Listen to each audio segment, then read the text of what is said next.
Boa noite a todos. Hoje vamos apresentar nosso trabalho relacionado sobre tecnologias socioambientais. Nosso grupo é composto por Bruno Lins, Eric Cortez, Eudes Campelo, Fredson Douglas, José Arthur Diógenes, Paulo Vitor Pinheiro e Vinícius Rodrigues. Pois bem, vamos começar com o conceito de tecnologias socioambientais. É, Já para dar um disclaimer logo, muitos temas que nós vamos abordar aqui já foram citados anteriormente por outros grupos, né? Então, porque fazem parte também das outras apresentações, mas nós vamos abordar novamente aqui com a nossa interpretação, certo? Então, o conceito de tecnologias socioambientais. Tecnologias socioambientais são soluções técnicas e práticas que buscam promover o desenvolvimento sustentável, considerando tanto os aspectos ambientais quanto sociais, visando a melhoria da qualidade de vida das pessoas e a preservação do meio ambiente. Então, vou falar um pouco sobre energias renováveis, né? As energias renováveis já é um tema bem difundido na sociedade, a grande maioria das pessoas já estão acostumadas com elas, já são coisas que estão no nosso cotidiano, né? Então, são basicamente matrizes energéticas que têm como fonte é, recursos naturais, como coloquei nas imagens aí, o, o sol, a água e o vento, certo? A importância das energias renováveis. A importância das energias renováveis se concentram basicamente em duas coisas, que são na redução das emissões de gás carbono e, por consequência, a mitigação das mudanças climáticas. Como nós estamos vendo, é um tema bem recente, bem delicado, é o que está acontecendo no Rio Grande do Sul, que é uma influência direta do efeito estufa, da poluição e do maltrato que o ser humano vem causando ao planeta Terra e as respostas que a Terra está dando, né? Então você vê enchentes fora do comum e todos os efeitos sociais e ambientais que essa tragédia causou. Quais são os tipos de energias renováveis? Algumas delas, já coloquei, repito, no slide, já são as que nós estamos mais acostumados, né? Que são a energia solar, a energia hidrelétrica, a, a energia eólica. Eu vou falar brevemente sobre cada uma delas, certo? Então, muitos de nós já conhecemos a energia solar, que ela funciona basicamente através de painéis fotovoltaicos, que aquecem e aquecem com a luz do sol e conseguem gerar energia. Convertem a luz solar em eletricidade, né? A energia eólica. A energia eólica, ela funciona através do vento. Então, o vento vai gerar as pás e as pás conseguem transformar energia cinética em eletricidade.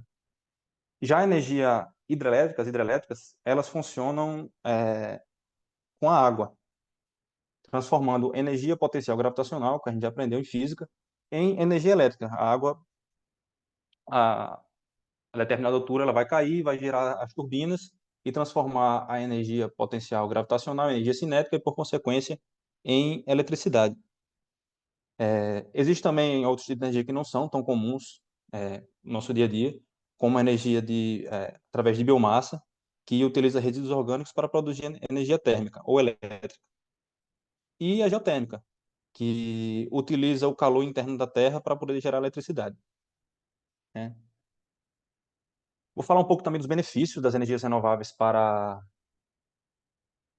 todo o meio socioambiental, que, como já citado anteriormente, um dos principais benefícios é a redução das emissões de gases do efeito estufa, que vai mitigar muitos dos problemas que nós temos hoje na nossa sociedade. A diversificação da matriz energética, a redução da dependência de combustíveis fósseis também. Hoje temos uma dependência muito grande de termoelétricas e de petróleo, que são fontes de energia que são poluentes e prejudicam a camada de ozônio e aumentam e aceleram o efeito estufa. Além disso, podemos citar também a questão da criação de empregos e o fomento da economia local. Esses parques eólicos, parques solares, eles são muito grandes e tem muita gente por trás disso aí, então gera toda uma cadeia por trás disso de produção que acaba gerando riqueza e trazendo investimentos para a região. O Rio Grande do Norte é um grande exemplo disso, que lidera essa corrida principalmente quando a gente fala de energia solar e energia eólica no Brasil. Então, vem atraindo vários investimentos, principalmente de fora da Europa. Os índices de vento e de incidência solar aqui no estado são considerados um dos melhores do mundo, se não o melhor, e apresentam resultados muito bons, né? Vou falar um pouco também das limitações. Essas energias, por serem derivadas de fontes naturais, dependem muito da sazonalidade. Então, existem épocas que vai ter menos, mais sol, é, mais, menos vento, épocas de cheia, épocas de seca. Então, ela fica bem à mercê dessa questão toda de, da sazonalidade mesmo do tempo, né? Logo no início, e é uma coisa que isso vai mudando conforme a tecnologia vai avançando e vai sendo mais difundido, a questão do custo. São energias que ainda apresentam um custo relativamente alto e pode ser um empecilho na questão da implementação, né?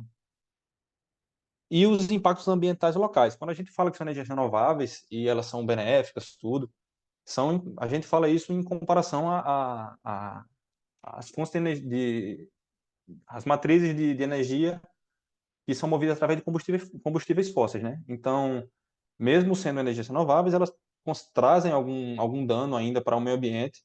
Um exemplo disso, essas hidrelétricas, elas precisam inundar algumas regiões.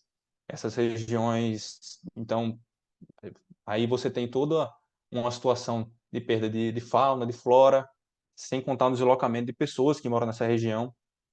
As turbinas eólicas, elas geram ruído, então você tem muitos depoimentos de pessoas que moram perto desses parques eólicos e sofrem muito com essa questão do ruído e tem dificuldade para poder conviver no dia a dia, porque relato dessas pessoas é que é um barulho ensurdecedor. Então, apesar de serem fontes de energia que trazem um benefício muito grande, você ainda consegue achar pontos a serem melhorados e pontos que ainda trazem algum tipo de malefício à sociedade, né? Então, vou falar também um pouco do futuro. Como eu falei, à medida que a tecnologia vai avançando, é normal que as coisas que essa tecnologia vá barateando. Então, antigamente era muito difícil você ouvir falar de pessoas que tinham energia solar em casa. Hoje, praticamente, você vê em muitos locais divulgação de pessoas que estão fazendo instalação, e é uma coisa muito comum. Não vou dizer muito comum, mas é bem mais normal a gente deparar com casas que possuem energia solar, empresas que estão migrando para esse tipo de matriz energética, né? E importante falar também da discussão que isso vem causando no mundo todo, da, da migração da, dessas matrizes energéticas, né? Um plano de conversão, uma corrida muito grande entre todos os países para poder migrar essa matriz e não depender mais dessas fontes de combustíveis que também são finitas, como o petróleo e o gás natural.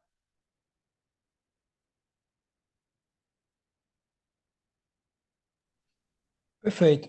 Agora, trazendo um pouquinho, nichando aqui para a parte da agricultura, existem várias práticas socioambientais que deixam esse processo da agricultura um pouco mais sustentável, né? Eu trouxe aqui alguns exemplos só para deixar isso um pouco mais palpável para todo mundo. A primeira é a agricultura da precisão, certo? Isso daqui, resumindo bem, é basicamente a gente diminuir a quantidade de insumos que o agricultor vai utilizar através de algumas tecnologias, né, como GPS, drones, sensores, enfim. Então, a partir disso, eles conseguem mapear bem a área que eles vão trabalhar e, a partir disso, calcular exatamente a quantidade de insumos que eles vão precisar, assim evitando desperdícios, enfim, como a gente está falando aí de vários produtos, né, agrotóxicos, é, minimizando também o impacto causado no meio ambiente. Então, são algumas tecnologias abordadas que ajudam bastante a agricultura a se tornar cada vez mais sustentável. Pode passar. Outra coisa também é bem parecido, né, com o tópico passado, é a da irrigação eficiente.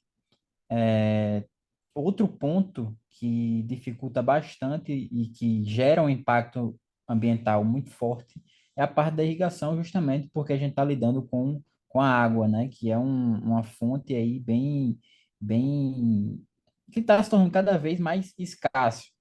Então, é necessário que atitudes sejam tomadas para evitar o desperdício da própria água. Então, da mesma forma que eles fazem esse mapeamento das áreas, enfim, eles usam outras técnicas, como o gotejamento, né, que ao invés de sair irrigando, eles utilizam algumas técnicas para apenas gotejar durante o dia, isso já diminui bastante o consumo.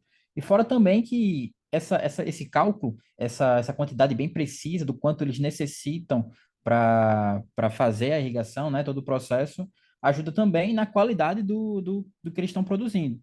Então, muita irrigação, às vezes eles perdem um plantio, enfim.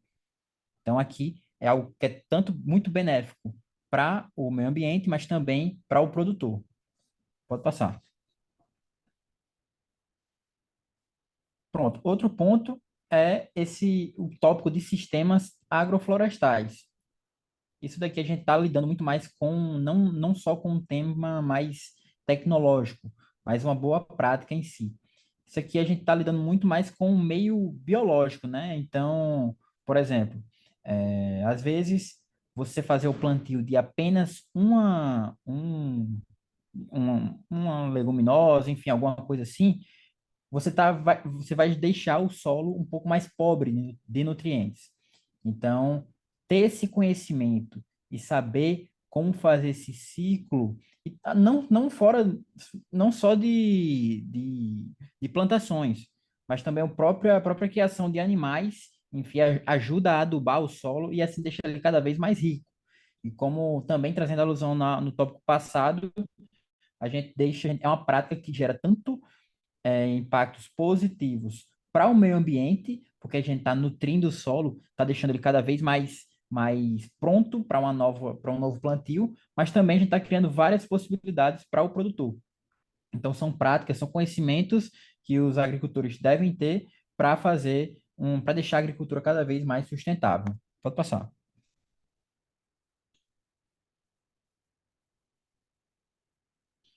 Pronto. E o outro, linkando com o que Zé falou agora na vez dele, que é o uso de energias renováveis. Como ele falou, né? Ele falou muito de energia solar, de energia eólica, e cada vez mais nesses terrenos, né? Nessas fazendas onde o pessoal faz esses plantios de longa escala, a gente vê isso cada vez mais presente. Então a gente vê cada vez mais moinhos para captação de energia eólica. A gente vê vários hectares focados em energia solar também, focados em placas solares, enfim. Então, isso tudo vai deixando cada vez mais a agricultura mais sustentável e com menos impacto ao meio ambiente. Pode passar. Se tratando de tratamento de água e esgoto, agora que, como comentário aí, está tendo uma visão muito maior para energias renováveis, para tratamento de qualquer coisa que possa vir na natureza, né? Até mesmo para uma maior durabilidade do próprio meio ambiente. Então, estão começando realmente a investir em tecnologias para esse tratamento. Pode passar aí. Já adiantando, nós trouxemos 4 tratamentos assim, mas que eles, como se fosse uma energia renovável, posso dizer assim, eles seguem um padrão que geralmente envolve o uso de membranas. Para esse tratamento, eu vou até comentar mais para frente um pouco de dificuldade que o pessoal tem em produzir essa tecnologia, mas que também é uma oportunidade. Mas que atualmente os tratamentos em si giram em torno de utilizar membranas ou alguns processos um pouco mais pesados, a depender da localização, para não degradar tanto o meio ambiente, que no caso vão fazer com que os poluentes, os micro-organismos poluentes, se unam a essas membranas e elas mesmo retirem eles. Então, primeiro, filtração por membrana. Então, usa a membrana porosa, remove partículas e micro-organismos contaminantes químicos. Uma das mais conhecidas, a osmose reversa, é uma membrana também, só que é semipermeável. Então, ela vai ser colocada nas águas e nos esgotos para ir puxando o que for mais pesado, posso dizer assim, que são as partículas maiores. E isso é um dos tratamentos mais utilizados porque produz uma água potável de alta pureza. Pode passar. Os dois últimos, assim, lodos ativados, que não é muito utilizado, são poucas empresas que usam, mas mesma coisa, alguns micro-organismos para decompor a matéria orgânica. Então, coloca micro-organismos que vão meio que ingerir o que está poluindo e fazer com que isso vire uma água potável. Por último, também fazendo um comentário sobre energias renováveis, os reatores anaeróbicos, eles liberam, e aí explicando melhor, quando tem uma ausência de oxigênio no esgoto, eles promovem uma pressão que faz a decomposição biológica daquela matéria orgânica. Então, esse é o que eu tinha comentado de algo mais pesado para o meio ambiente. Em contrapartida, ele produz biogás. Está dizendo aí o metano, mas também outros. Que esses biogás as empresas geralmente usam como energia renovável. Muitas das vezes essa própria vira uma energia renovável de outra energia renovável. Então as empresas, por exemplo, a eólica pega o biogás para utilizar em uma outra tecnologia, vou lembrar de cabeça agora, para dar energia a essa outra tecnologia que vai gerar energia para a turbina funcionar também. Pode passar. E aí, por último, como eu tinha comentado, é uma área que, como vocês puderam ver, não tem nem muito o que comentar, porque envolve basicamente micro-organismos que vão digerir outros micro-organismos, mas que é um campo de estudo muito amplo e que está tendo muita visão e visibilidade para um desenvolvimento de uma tecnologia que não dependa tanto disso e que, como vocês viram ali por último, possa também vir a produzir energia renovável. Pode passar.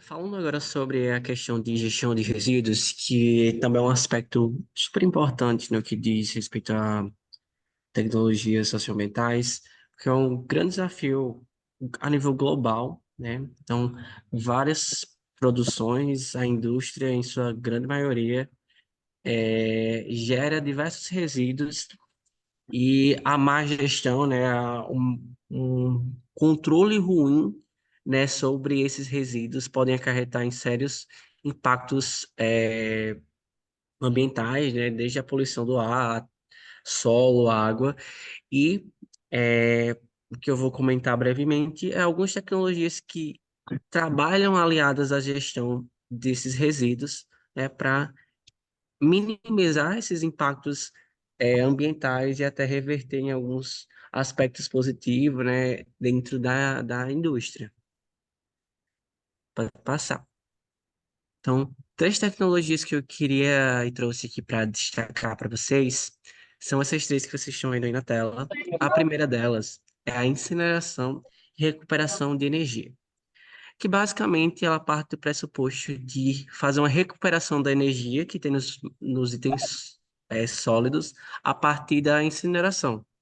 Então, os itens, né, que iriam ser descartados, geralmente isso pode ser feito com resíduos hospitalares e tudo mais que precisam realmente ser incinerados. E a partir disso é possível gerar energia. Então, além de estar fazendo o descarte correto de alguns materiais, é possível gerar energia também, trazendo esse benefício aí para as empresas, indústrias que têm essas tecnologias agregadas ali dentro da sua produção. O segundo, eu vou ilustrar melhor cada uma delas, mas vou dar uma explicação geral. Sobre a digestão anaeróbica para a produção de biogás, é basicamente é, um processo de fermentação que vai gerar um gás que pode ser utilizado para diversas finalidades. Então, para esse processo é necessário resíduos ali orgânicos que vão passar por um processo ali de fermentação para gerar um biogás que ele vai ser utilizado aí para diferentes finalidades. E terceiro, a gente tem as tecnologias de tratamento de efluentes industriais. Então, muitas indústrias, né, se utilizam de água dentro de seus processos, por exemplo, a indústria têxtil, que é uma das mais, acho que uma das mais poluentes ali, indústrias e que utilizam, dependendo de seus processos, bastante água. Por exemplo, no processo de lavagem de jeans, se utilizam de grandes volumes de água para fazer esse processo. E muitas indústrias buscam alternativas tanto para minimizar ali os impactos dessas produções, né, que é relacionada à água, né, às poluições, e também reutilização da água para novas, novos ciclos produtivos. Então, um ponto que eu acho que é super importante destacar disso, que são tecnologias que tanto auxiliam na redução dos impactos ambientais, como também ela pode ser uma aliada dentro dos processos das indústrias, né, no geral. Pode passar. Então, eu trouxe um vídeo que eu não sei se vai abrir, ele é rapidinho, que ele mostra de forma bem didática aí como funciona o processo de incineração e recuperação da energia. Acho que pode colocar o som, não sei se está dando para o. Acho que não está dando para transmitir o som.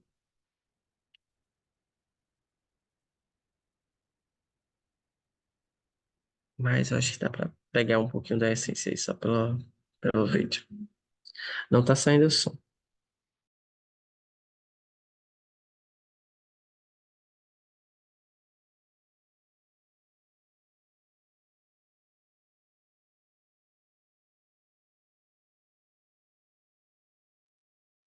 Mas basicamente, só falando um pouquinho, aí está ilustrando, né, o processo de coleta dos resíduos, né? O resíduo sólido chega através desses caminhões, e esses braços mecânicos vão levando até o início do processo.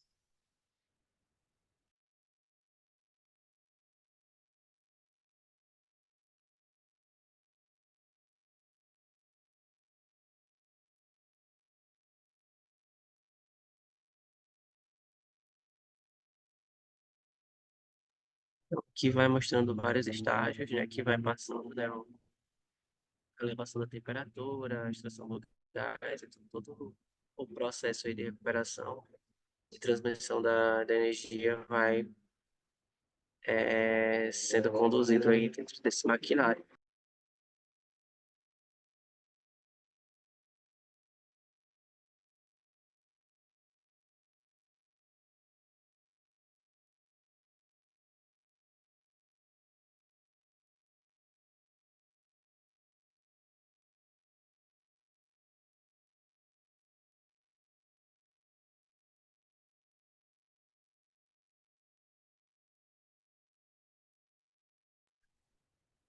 Eu acho que já pode passar, acho que já deu para dar uma visualização aí do processo, tá sem um áudio.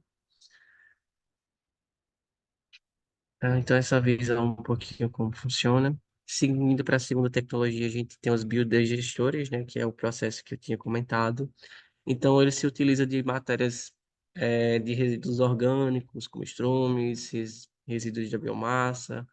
É, então, tudo isso, né? Então, tem esse processo gera dois subprodutos, né? Que é o biogás, que pode estar sendo utilizado para gerar eletricidade e como gás de cozinha, propriamente, e também fertilizante. Então, dois subprodutos aí desse processo de digestão anaeróbica. Então, se utiliza desses resíduos orgânicos e ele ganha novas funcionalidades. Então, reduzindo os impactos e fazendo ali, trazendo resultados também econômicos. Vou passar. Aqui é um exemplo, né, do processo, né, de tratamento de efluentes, né? Então, tem uma série de etapas que vão para alguns processos químicos, biológicos, físicos, para garantir que o fim, né, do processo, a água esteja descontaminada, né, e possa ser utilizado. Geralmente, esse tratamento à água, né, que chega ao fim do processo, não é próprio para consumo, é reutilizada para irrigação ou para algum processo industrial, como eu tinha comentado na indústria têxtil. Essa água pode ser utilizada para lavagem de jeans, alguma coisa do tipo, mas geralmente, mesmo passando por esse processo, não é indicada para o consumo. Mas, mesmo assim, é um mecanismo ali que evita a poluição, né, do solo, da água, e que esses resíduos sejam descartados e jogados no meio ambiente. E também auxiliando aí no para melhorar ali o consumo também da empresa, reutilizar a água, enfim. Então, tem esses aspectos aí vantajosos. Pode passar. E aí, realmente a preocupação em reduzir o impacto ambiental causado justamente pela atividade humana abrange todos os setores. E aí, cada vez mais se discute e quer implementar justamente o transporte sustentável, que é muito mais do que investir em veículos elétricos, porque aqui no Brasil ainda possui um alto custo e é possível a gente adotar medidas que realmente minimizem as consequências ambientais dessas operações. E, além disso, né, a sustentabilidade também tem um impacto positivo na saúde financeira para a empresa e proporcionando a redução de custos e otimização nas operações diárias, principalmente com o que eu acabei de falar, com os veículos financeiros. Tipo, por mais que não seja ainda muito vantajoso você comprar um veículo elétrico, coisa que está baixando, principalmente com as montadoras chinesas, o, o Estado dá muito incentivo, ou seja, principalmente aqui no Rio Grande do Norte, o IPVA é zero para quem tem veículos elétricos e normalmente essas montadoras estão fazendo com que as revisões também sejam grátis. E é justamente pela complexidade dessas manutenções desses veículos ser bem menor do que de um veículo a combustão e também ser bem mais sustentável. E realmente o transporte sustentável procura diminuir realmente os efeitos nocivos ao meio ambiente e realmente trazendo o uso de energia limpa, como a eletricidade, energia solar, biocombustíveis, entre várias outras. E não só isso, né? É realmente tentar trazer uma forma de diminuir o impacto ambiental. E aí pode passar. E aí as vantagens, né? As vantagens é que a gente não pode deixar de destacar as vantagens para o meio ambiente. E aí um dos principais ganhos é a redução realmente das emissões de gases poluentes, que tem um impacto direto na qualidade do ar que a gente respira. Os veículos de combustíveis fósseis emitem uma série de poluentes, como dióxido de carbono, monóxido de carbono, e esses veículos de transporte sustentável vêm justamente para reduzir essa, esses efeitos do gás estufa, e aí mitigando também os efeitos do aquecimento global. E realmente preservando ali a fauna e a flora, e realmente trazendo novas tecnologias e novos impactos financeiros para todas as pessoas que participam desse ecossistema. Como eu acabei de falar, né? Das montadoras que estão tentando investir em pesquisa e desenvolvimento, em veículos, em novos veículos, em veículos que duram mais. E é isso, pode passar. Tá? E aí, eu trouxe aqui algumas diretrizes do Conselho Nacional, justamente o CONAMA, Conselho Nacional do Meio Ambiente, que é o órgão responsável por estabelecer as normas e padrões de qualidade ambiental para diversos setores, incluindo o de transporte. E uma das principais diretrizes do transporte sustentável é a redução das emissões de gases poluentes, como o CO2. E aí, algumas das medidas adotadas foi o programa de inspeção veicular, que a gente tem que fazer. E aí, justamente, o objetivo é para identificar e corrigir os problemas que os veículos, principalmente veículos usados, podem afetar a qualidade do ar. E também a Política Nacional de Mobilidade Urbana, né, que entra aí também, que é justamente para essa integração entre diversos modais de transporte, como ônibus, metrô, bicicleta, e incentivo de veículos menos poluentes, como os elétricos, além de limite de peso para caminhões, principalmente em estrada de chão mesmo, justamente para a gente ter menos impacto no meio ambiente e trazer mais qualidade de vida mesmo para a gente. E aí pode passar. E aí eu trouxe aqui os meios de transporte sustentáveis, né, que a gente tem, que aqui no Brasil ainda falta muito a se desenvolver, mas é o transporte público, que é uma alternativa realmente sustentável e acessível para mobilidade urbana. E aí, já que muitas pessoas podem deixar de usar o carro, um carro, por exemplo, 12 pessoas estão ali em 12 carros, e aí pode usar justamente um ônibus, que aí vai ter 12 pessoas justamente em um veículo só. É até melhor para a mobilidade urbana, o impacto que isso tem. E aí a bicicleta também é um meio de transporte, além de ser econômico, saudável, ele é bem sustentável, ou seja, não emite nenhum tipo poluente, e é ideal assim para deslocamentos curtos, e aí também foi o que eu disse, também tem essa redução do tráfego de carros nas ruas, tem esses veículos e ônibus elétricos, que hoje em dia está sendo muito difundido, principalmente com as montadoras chinesas, que estão investindo pesado no mercado, já que o Brasil é um mercado gigante, e o governo também traz incentivos para isso.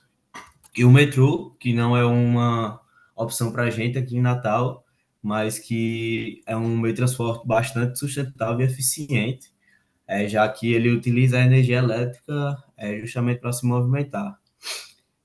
E pode passar. Show, perfeito. Falar um pouco agora sobre as construções sustentáveis. Também chamado de edificação sustentável, é uma abordagem que serve para erguer residências e estruturas de forma a integrá-la ali ao ecossistema. Então, não ser uma ação totalmente danosa para o meio ambiente, mas pensar em maneiras de mitigar esse impacto que uma construção pode estar causando. E ali embaixo tem logo definido muito bem. Seu objetivo é minimizar os danos ambientais ao longo de todo o processo. Então, desde a construção, desde a planta, até quando ele estiver construído, até o uso posterior e a utilização de recursos naturais como água, energia. Mais para frente a gente vai estar explorando um pouco mais sobre esses temas e objetivos. Pode passar, por favor. Para contextualizar um pouco sobre a história, é, já existia um conceito de arquitetura bioclimática que foi meio que um precursor assim mas foi deixado de lado no século XX ali, justamente por conta do crescimento acelerado das cidades, principalmente nos períodos pós-guerra. Então, as pessoas estavam migrando cada vez mais para a cidade, então era necessário construir casa, construir edifício, construir prédio, não sei o quê. Então, as pessoas não tinham tanto essa responsabilidade com o meio ambiente, e então o impacto foi de imediato na natureza. Mais para frente vamos falar um pouco também, mas lugares que antes eram um pouco mais frescos, mais confortáveis de estar, passaram a ser mais quentes, então é justamente por conta desse consumo desenfreado, assim, da natureza. Mas chegou um ponto que ocorreu a crise do petróleo por volta de 1970, e nesse momento, uma das correntes de pensamento, digamos assim, era buscar diminuir a utilização de energia. Então, com isso, as pessoas foram pensando em novas possibilidades, em novas maneiras de abordar. E esse conceito se expandiu, assim como de sustentabilidade, que a gente vê crescendo cada vez mais. Talvez alguns se lembrem que há muito tempo isso mal era falado, mas hoje em dia, sempre que você vai em um evento, vai em um congresso, algo assim, sempre o tema de sustentabilidade está presente. Então, é uma das maneiras de se evidenciar isso. E em 1990, esse cenário é levado mais a sério, justamente esse cenário, no caso, de expandir a sustentabilidade. E um ponto até positivo é que o Brasil está em quinto lugar entre os países que mais produzem prédios verdes no mundo. Inclusive, esse da imagem aí é o Eldorado Business Tower, em São Paulo. Ele foi considerado o primeiro prédio verde do Brasil. E alguns dados sobre eles é que ele tem 100% de economia de água potável, que é utilizada na irrigação. Ele, justamente por ser um prédio verde, um prédio considerado sustentável, ele teve 18% de economia no consumo de energia. Uma parte muito interessante também, que a gente fala, que eu comentei um pouco antes ali sobre a construção, é que 74% de todo o resíduo gerado na obra foi desviado de aterros, então eram itens, resíduos que iam continuar ali por um pouco mais de tempo e foram utilizados na construção desse edifício. 30% de todo o material empregado na construção da obra é de origem reciclada e 95% de toda a madeira utilizada também é certificada pelo FSC, que é como se fosse uma ONG que serve como um conselho ali do reflorestamento, digamos assim. Então, não pode passar. Falando um pouco de fundamentos, até como a gente já comentei um pouco, o grupo também, um dos fundamentos, ou melhor, das teorias ali, o que ele mais busca, é o respeito pelo meio ambiente, comunidade e recursos naturais também.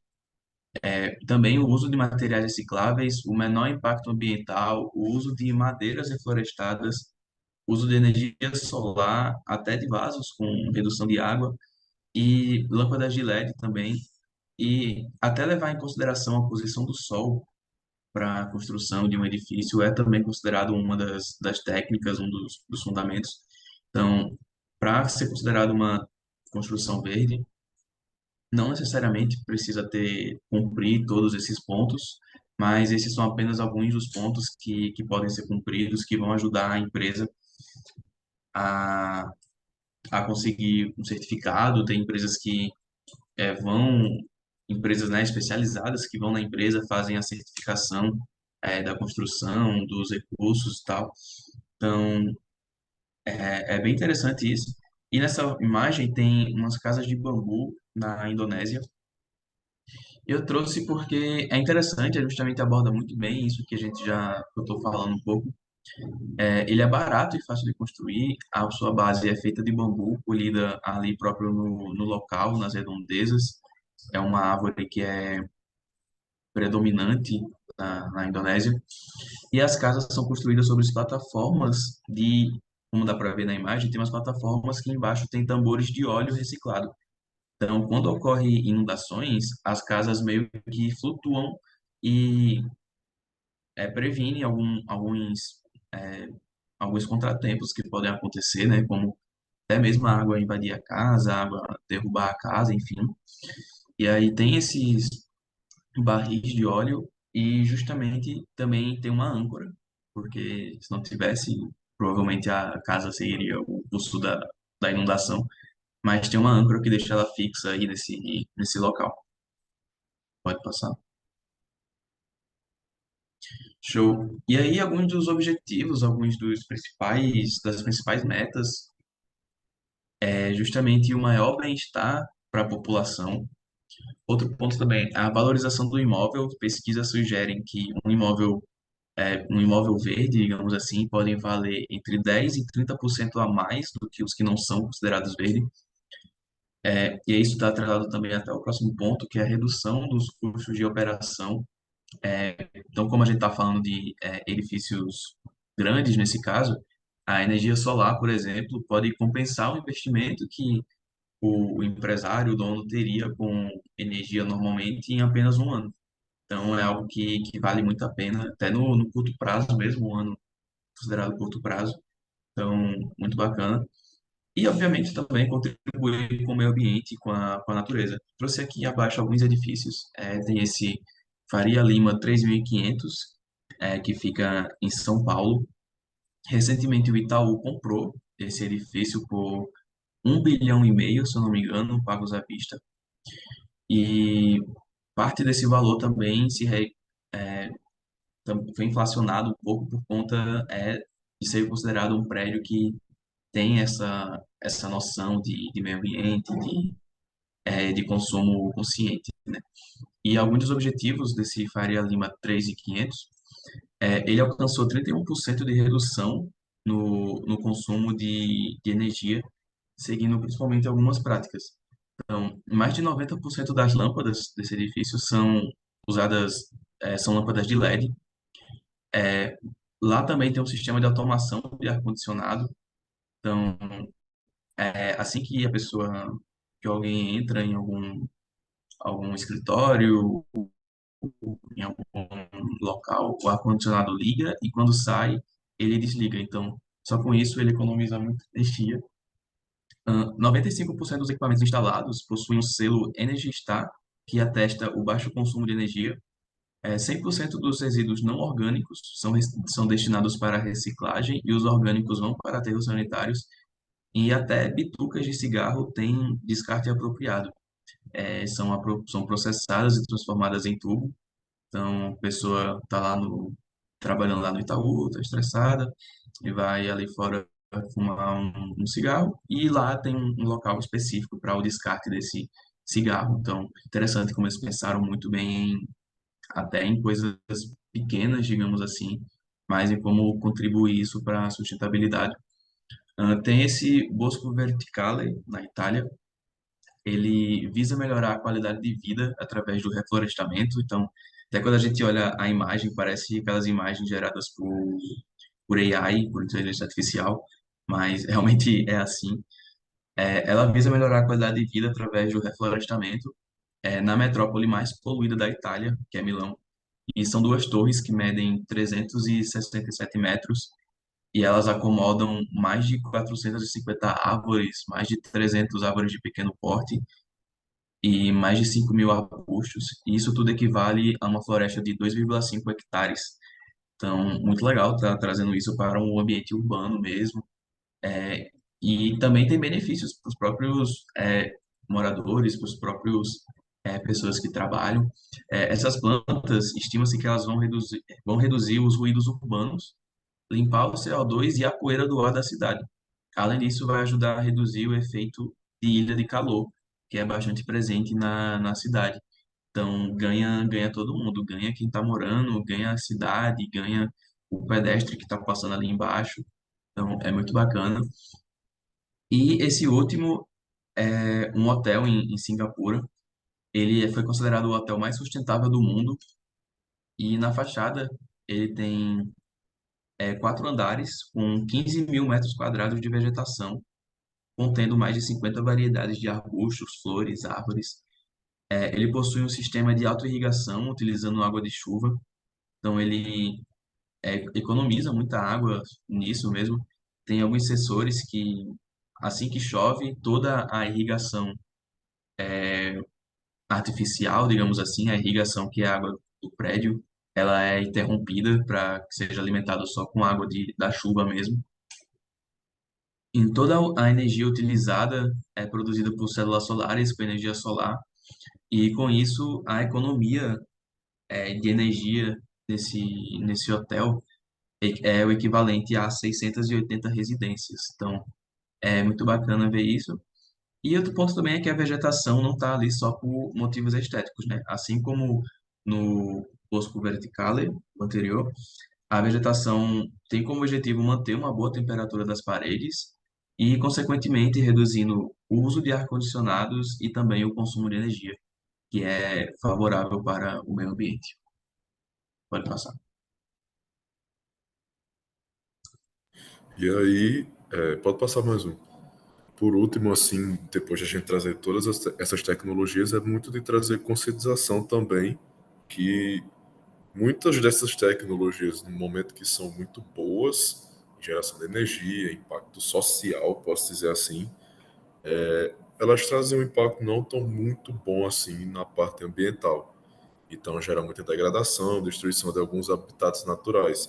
Como comentaram, a hidrelétrica geralmente tem que deixar vazar água em algum local, famílias que moram perto de algum parque eólico reclamam, e por aí vai. E também até mesmo da fauna e da flora desses locais.